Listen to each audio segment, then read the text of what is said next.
I hit this issue today and here is the quick fix that solved it. If you've forgotten your Reddit password, don't worry, recovering it is straightforward. Just follow these steps. Step 1. Go to the login page. Navigate to the Reddit login page. Here, you'll see the option to log in with your username and password. Step 2. Click on Forgot Password. On the login page, click the Forgot Password link.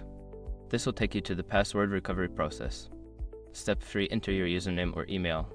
Input your Reddit username or the email associated with your account. This is necessary for Reddit to send you a recovery email. Step 4. Check your email. Look for an email from Reddit containing a password reset link. Make sure to check your spam folder if you don't see it in your inbox. Step 5. Reset your password. Click the link in the email and follow the prompts to create a new password. Make sure it is strong and unique to keep your account secure. If you don't receive the email, double check that you entered the correct username or email.